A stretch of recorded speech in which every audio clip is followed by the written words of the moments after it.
स्वागत है आप लोगों का दूसरे वीडियो में, जहाँ पे हम लोग सीखेंगे कि हिस्टोग्राम्स कैसे बनाने पड़ेंगे। अब स्टैटिस्टिकल मैकेनिक्स में हिस्टोग्राम क्यों इम्पोर्टेंट है, ये आप लोगों को पता ही होगा।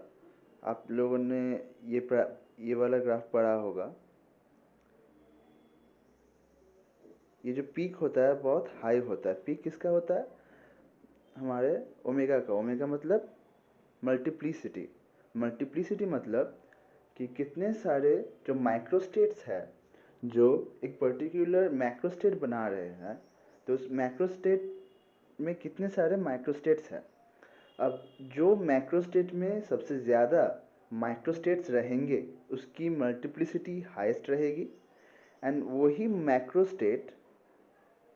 मैक्रोस्टेट पे सबसे ज़्यादा माइक्रोस्टेट रहेंगे एंड प्रोबेबिलिटी भी हाई रहेगी। मतलब अगर कोई प्रोसेस हो रहा है तो वो प्रोसेस कहाँ जाएगी, वो प्रोसेस इस तरह से अपने आप को मॉडिफाई करेगी कि जो नंबर ऑफ माइक्रोस्टेट्स है वो बढ़ेंगे। तो ये थ्योरी आपको पता ही होगी, इसीलिए आप प्रैक्टिकल कर रहे हैं। तो इसीलिए हम लोग क्या करते हैं कि अलग अलग माइक्रोस्टेट्स को अलग अलग रेंजेस में, जो एक एक रेंज आपका एक माइक्रोस्टेट हो गया, उसमें हम माइक्रोस्टेट्स को डालते हैं। तो उसके लिए हमें हिस्टोग्राम्स बहुत ज़रूरी होंगे। तो हम बेसिक से स्टार्ट करेंगे। जैसे कि पिछले वीडियो में मैंने कहा था कि मैं आप लोगों को फ़िलहाल सिर्फ यूनिफॉर्म प्रोबेबिलिटी डिस्ट्रीब्यूशन सिखा रहा हूँ। इसके बाद धीरे धीरे हम लोग नॉर्मल या फिर गॉसियन में आएंगे। तो हिस्टोग्राम बनाना सीखते हैं।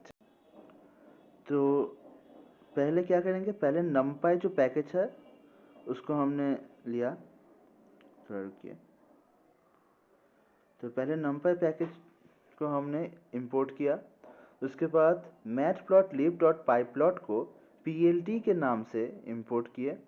क्यों? क्योंकि हमें ग्राफ बनाना है, और ग्राफ बनाने के लिए हम लोग क्या इस्तेमाल करते हैं? मैटप्लॉटलिब। ठीक है। तो उसके बाद हम लोग क्या कर रहे हैं, हमारा मोटिव क्या है? हम चाहते हैं कि हमारे पास 1000 डेटा सेट्स हो, 1000 डेटा पॉइंट्स। किसके, कहाँ से कहाँ?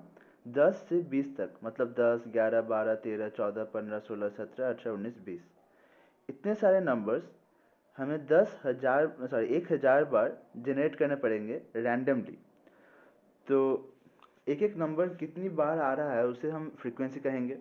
लाइक अगर 1000 बार चलाने पर, 1000 बार रैंडम नंबर्स क्रिएट करने पर, अगर 15 जो नंबर है वो 80 बार आ रहा है, तो ग्राफ में देखिए, ये 15 अगर 80 बार आता है तो ये यहाँ दिखेगा। ठीक है, ये यहाँ दिखेगा। मतलब सारे के सारे नंबर जो एक रेंज से, एक लो रेंज से एक हाई रेंज में है, वो एक रेक्टेंगल में आने वाले हैं और उसे फ्रीक्वेंसी कहेंगे। ठीक है, कितने नंबर ऑफ एलिमेंट्स जो एक रेक्टेंगल में हैं उसे हम फ्रीक्वेंसी कहते हैं। तो एक लो रेंज ले लिए हम 10 और हाई रेंज ले लिए 20। अब 10 से 20 तक जितने भी इंटीजर्स है वो रैंडमली जनरेट होंगे। कितनी बार? 1000 बार।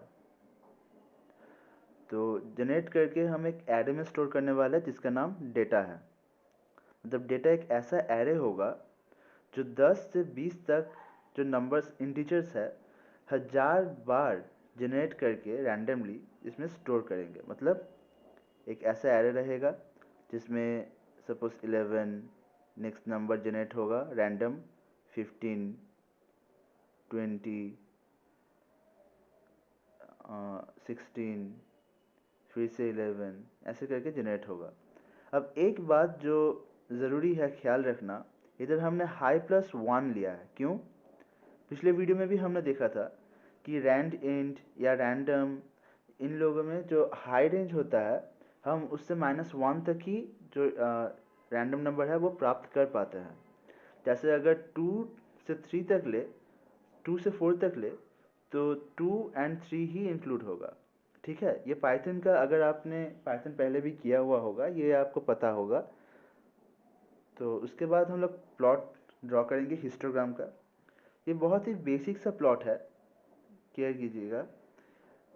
पहले डेटा दिए हम, ठीक है, पहले एक्स वैल्यू दिए, ये डेटा, डेटा मतलब वो जो 1000 पॉइंट्स है वो।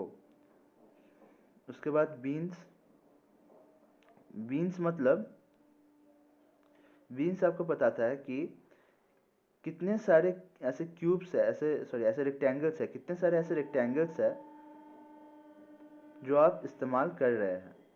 यहाँ पे लो से हाई तक, रेंज लो टू हाई मतलब 10 से 20, लेकिन सिर्फ 20 देने से काम नहीं बनेगा, हमें 20 इंक्लूड भी करना पड़ेगा, है ना।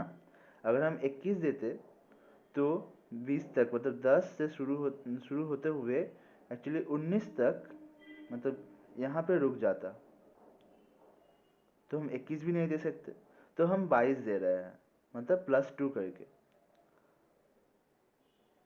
ये थोड़ा आप ध्यान रखिएगा। तो बीन्स हम कितने सारे ले रहे हैं, 10 से 20 तक जितने भी इंटीजर हो रहे हैं उसे हम रेंज से डिनोट करते हैं, ठीक ना।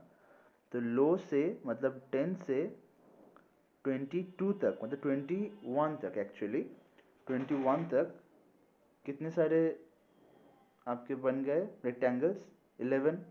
तो यहाँ पे देखिए आप, 1 2 3 4 5 6 7 8 9 10 11, तो 11 बीन्स हो गया है ना। तो इन 11 बीन्स में ये जो 1000 डेटा पॉइंट्स है हमें ढालना पड़ेगा, और चेक करेंगे हम कि फ्रीक्वेंसी कितनी बार एक एक डेटा हम रिपीट कर रहे हैं उसी एरे में, डेटा एरे में।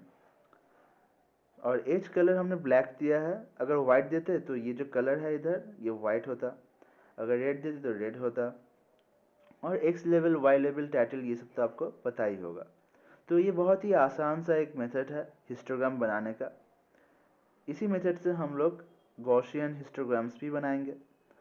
आशा है कि आपको ये समझ में आ गई होगी। Thank you.